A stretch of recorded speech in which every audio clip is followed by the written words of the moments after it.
What's up, everybody? It's your girl, Dayna Patreace, aka the Black Fairy, and I'm here with my channel, Black Fairy Talks, where I pretty much talk about whatever I want, okay? This is my vlog channel where I share things with you, whether it's my spiritual journey, my just everyday life, stories, you know, just me being able to be me. Today, I want to talk about how I left the church, how I abandoned religion and left Christianity, okay? It was all a lie.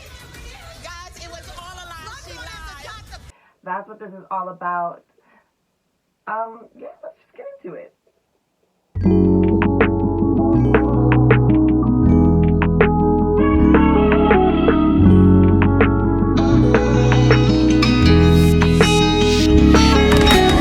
Yes. I fall in love with myself, and I want someone to share it with me.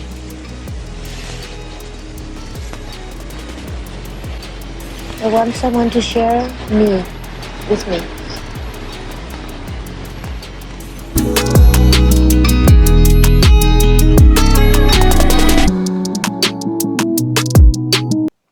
So I guess I just start with getting into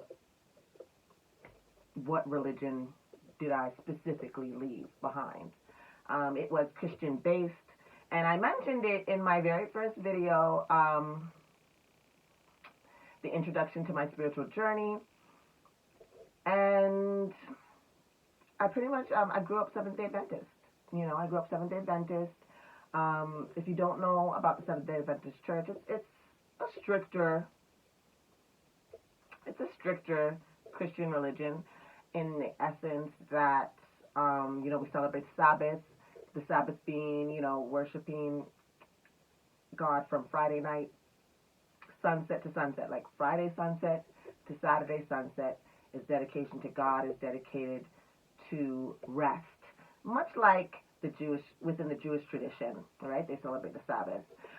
Within the Seventh-day Adventist community, how extreme that is varies by household.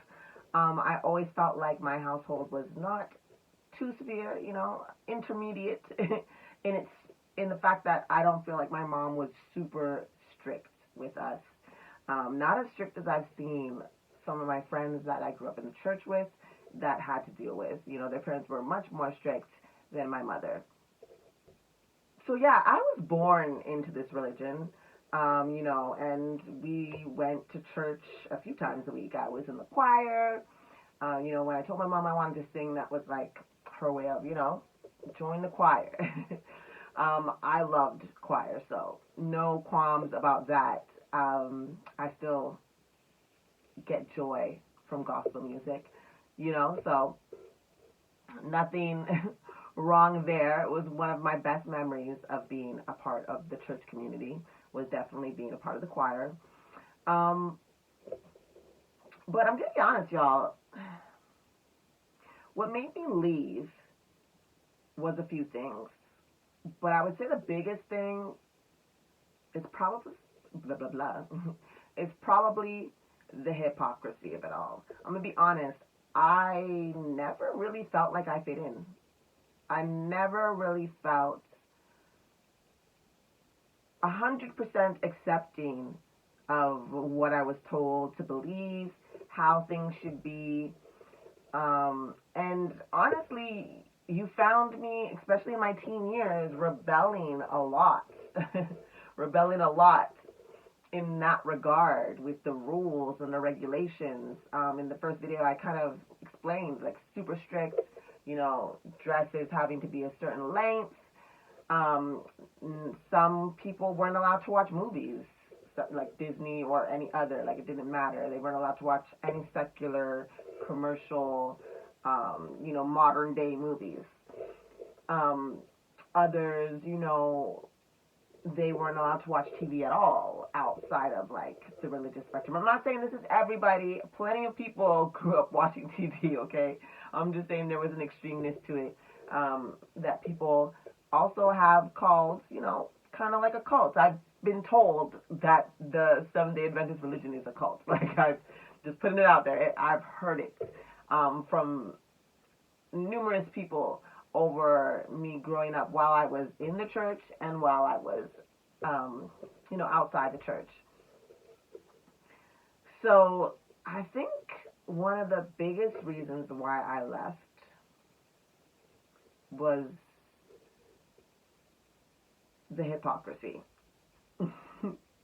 Honest to God, isn't that funny? But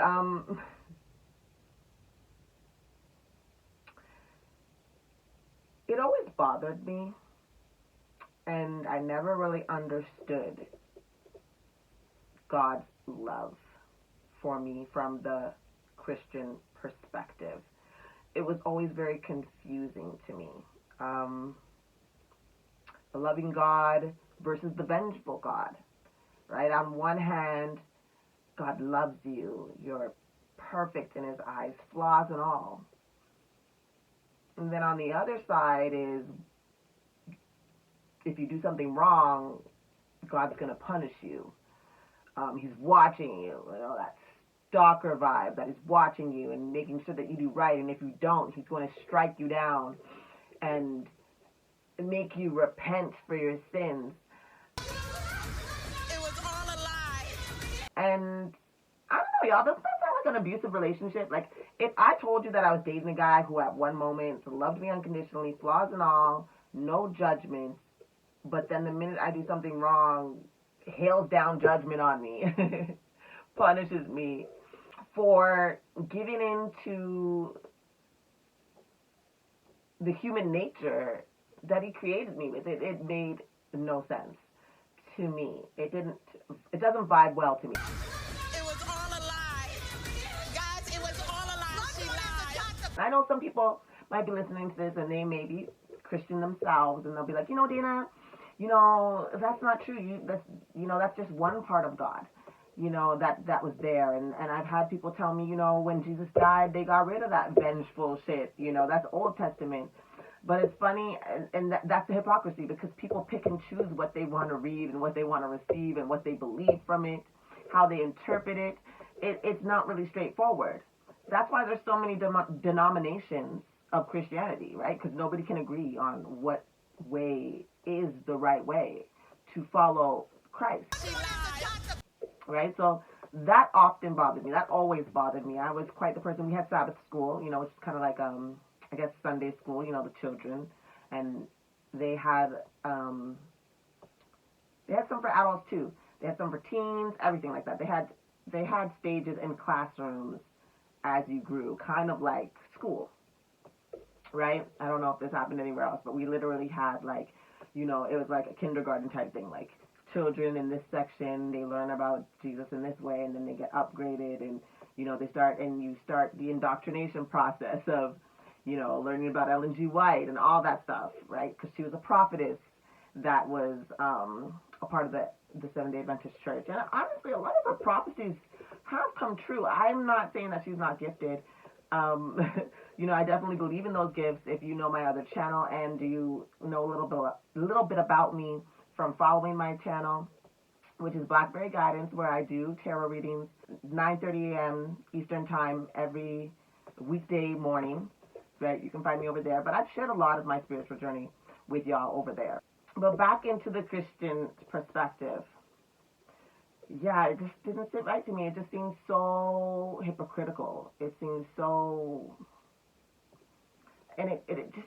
I don't know, it never sat right with me. I was the type in Sabbath school to... Like I was saying, I was the type in Sabbath school to really... I really questioned a lot. It wasn't I wasn't easy, you know what I'm saying? Like, I needed an explanation, and then if you gave me an explanation, like, oh, it's here in the Bible, well, you got to show me where. And then when you show me where, I'm going to read the chapter for myself, not just the verse that you plucked out to give me your explanation, but I'm going to read the full context of it. Some people didn't like that about me, as, it left things in the air. It put questions and planted seeds in people's minds when I were to challenge my Sabbath school teachers in this way. Most dealt with it most appropriately, and it's not to say that I was ever, disrespectful, But if something didn't make sense to me, it just didn't make sense to me, and I would always question. It was all a lie. Guys, it was all a lie. She lied.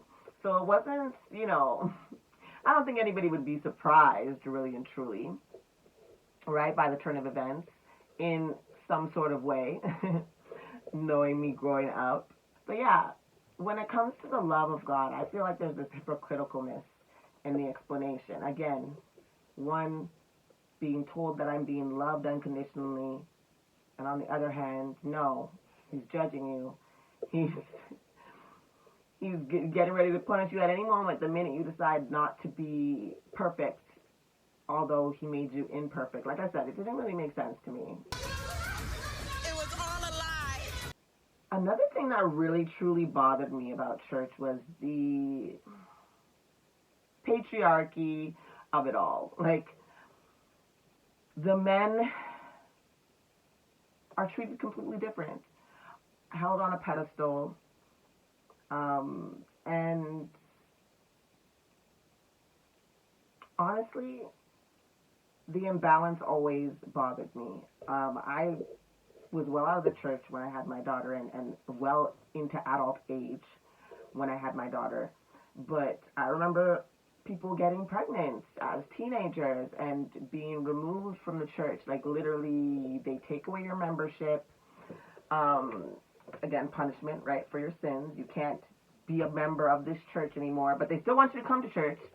We're kicking you out, but we still want you to come because we have to get you right with the Lord, right? So, again, the punishment for being human and indulging in human behavior and giving into human hormones, and that resulted into something, like a pregnancy, which is probably more so due to the fact that they didn't, these parents weren't educating their children on sex properly anyways, but just saying not to have it and to abstain and to wait till marriage, which is pretty much what I was told. I was never talked to about sex, and I don't know many people who grew up Seventh-day Adventists who, at least from my generation and maybe generations before, that got those conversations outside of abstain, do not do it, wait till marriage, specifically towards women. But what I noticed was that they would punish the women more than they would the men that got them pregnant. So it's not to say they got pregnant from someone outside the church. These are people who were getting it in, going to church together, okay? A lot of these fathers were boys in the church, but the boys would still be able to participate in church. They didn't get any real punishment. It was always on the women, and I hated that. I couldn't stand that. I had friends who this literally happened to. And then it was like, oh, why don't you come to church anymore? Well, you kicked me out. Why would I come here when you guys forsaked me and pushed me out and told me that I'm not welcome here and pretty much labeled me a whore and a fornicator, right? Like, and then being like, why don't you come to church? God's going to forgive you. Just get rebaptized. That's the thing. You had to get rebaptized. And they wouldn't allow you to do anything. So if this happened to a girl in church, she would not be able to participate in choir. She would not be able to participate in anything happening. She would not allowed onto the pulpit. I didn't see this happen to the boys. I honestly, like, especially the ones who were that were involved, if they had to play the drums, they were up there playing the drums, even though they had impregnated a girl. It was just, it irritated me. It angered me, this double standard. And again, I always kind of fought against it. Like, I was always the type, when I got into my teens, I really was the rebellious Christian girl. I came to church how I wanted, and sometimes that was a miniskirt and a baseball cap. And that was like, do not do that. Like, Seventh-day Adventist churches, the ones that I've attended, are not really down on coming to casual. Like, you gotta dress to the nine. Like, you come to church, you're dressed to the nine. If you come outside that, like, people would approach me and be like, oh, welcome, like, welcome. And then when they realized, because I would say, like, oh, no, I'm not new to, I'm actually Seventh-day Adventist, born here. They would be like, oh, and you could tell the difference. All of a sudden, oh, you're Seventh-day Adventist and you're dressed like that, and you could see the judgment and the disgust, and then in the outright, like, just, again, just elitism from these people, right? So It always irritated me, and I always kind of like fought to be that girl that kind of like did what she wanted. And, you know, my excuse was like, no, no, no, Jesus says come as you are. This is who I am right now, so I'm coming as I am. If you have a problem, then, you know, that's on you. Just, again, completely It was all a lie. Guys, it was all a lie. She lied. rebellious. But these are some of the reasons that built up to me leaving, right? These are the seeds that were already planted long before that last nail in the coffin occurred in regards to me leaving the church. But these are just a couple of things that, as I was even growing up in the church, that always bothered me and didn't feel right and didn't feel true and didn't feel genuine. That was a very big thing for me. So with all that happening, that was like the major basis of the seeds planted inside me when I was a child. Just like, again, things that I noticed, things that I heard that just didn't seem right, that just didn't feel right, that were already planted in me, that really didn't make me feel like I wanted to be a part of this. You know, I wanted to be a part of it because I thought I had to be. I thought I should be. I thought that was my place. I thought this was where I was supposed to be. This is what I was brought up and born into. You know, like, who am I to change the rules? This is what I was this is what I was being grown up into. This is what I was being shown, right? So to rebel against it was really hard, but I did it in my own way, of course, you know, but I never really stepped out and looked out into other things. In fact, a lot of Christian churches don't encourage you to even explore other things, which is also very suspect to me. Like, if you're telling the truth, then why not explore other options?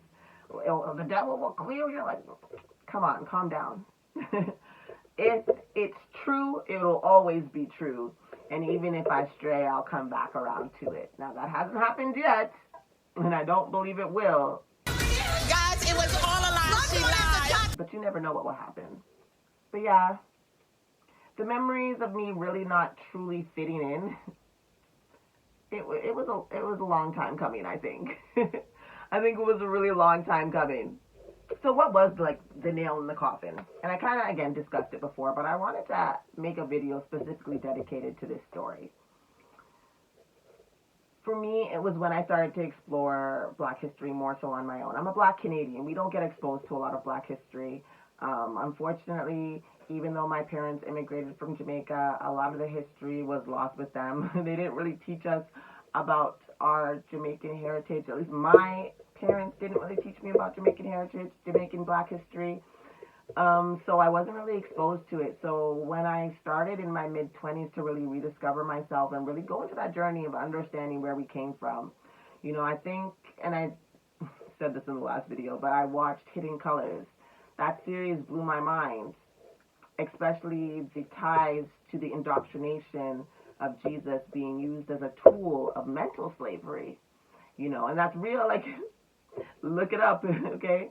It was a part of their plan in brainwashing the slaves to be more docile, to be more submissive, and to really, you know, take away the traditionalism and the pride that came with the heritage that these slaves had already had and believed and, you know, held dear to them.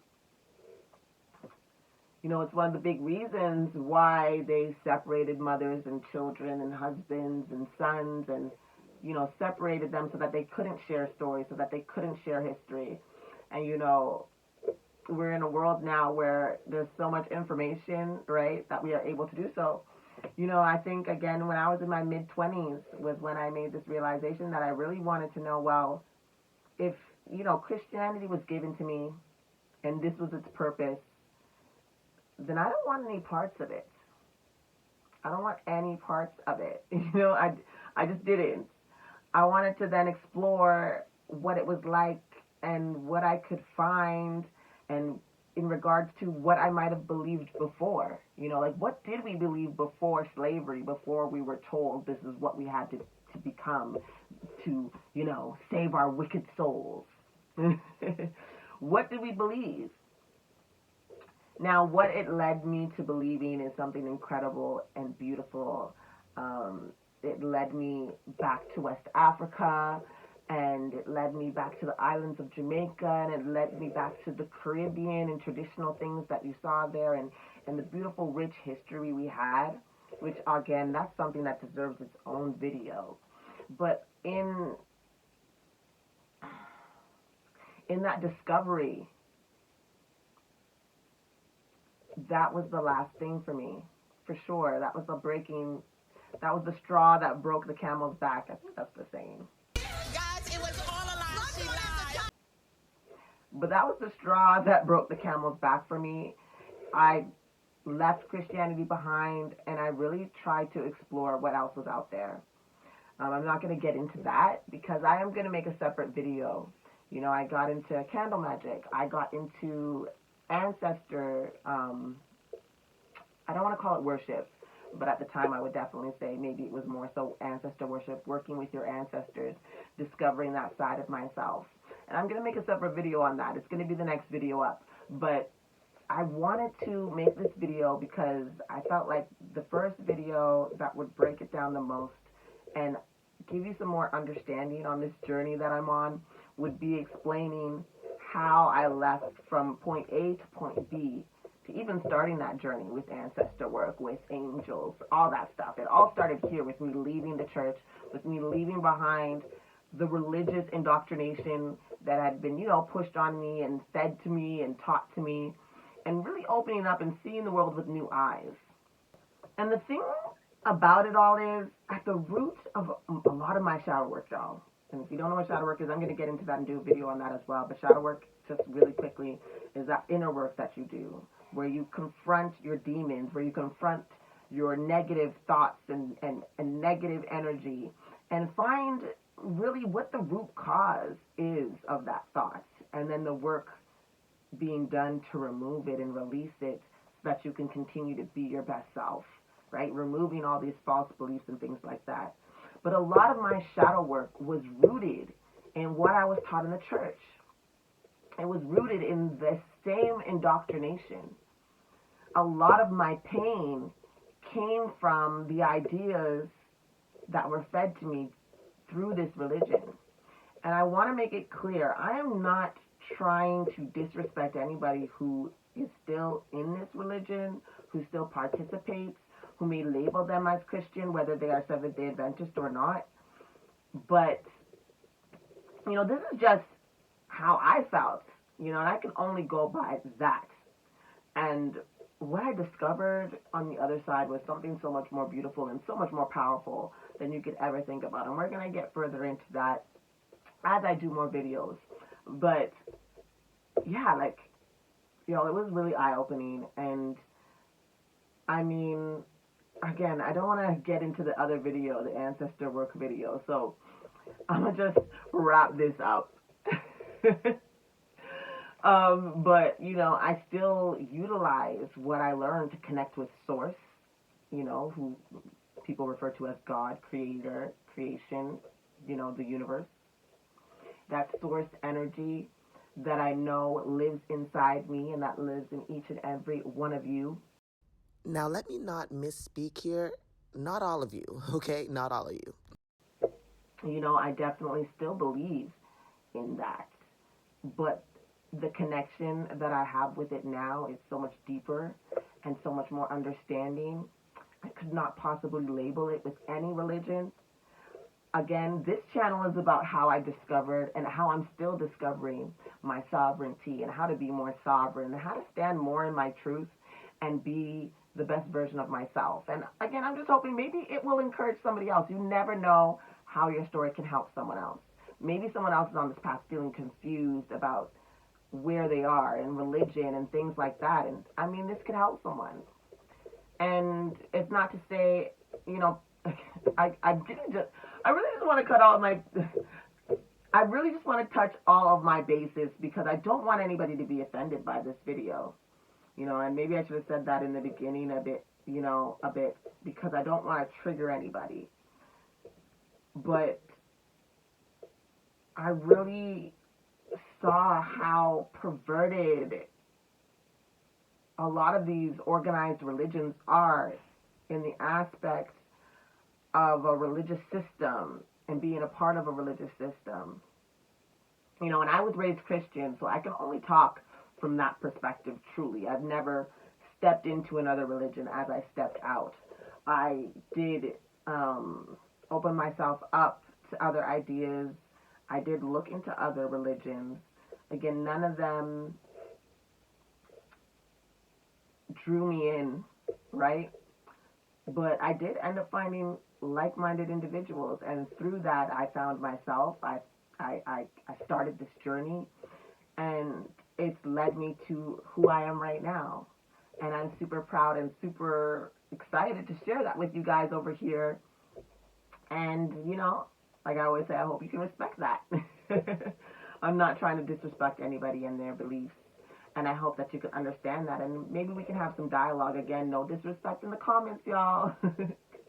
But that's how I ended up leaving the church. These are a few things that got me really, you know, out of the church, that really led me to leave. It is what it is. But I was introduced to a lot of beautiful things. It set me on a beautiful journey, and I'm going to continue to share that with you. You guys know I don't want to keep these videos too long, but that is how I ended up leaving Christianity. Those were some of the things that prompted me to leave Christianity. And I'm going to continue to share this story, so stay tuned. And as always, like I said on my other channel, I love you. I believe in you. You've got this. If this resonated, if you have questions, if I missed something, let me know in the comments below. Maybe I'll do another video addressing maybe something that you have a question about. I don't know. But I want to wish you the best of luck on your journey. And I want to thank you for watching. Remember to like this video, share it, comment below, and let me know you stopped by. Subscribe, click the notification bell so you don't miss when I pull through with more content. I'm so excited about this. I love you all. We're going to talk soon. Bye.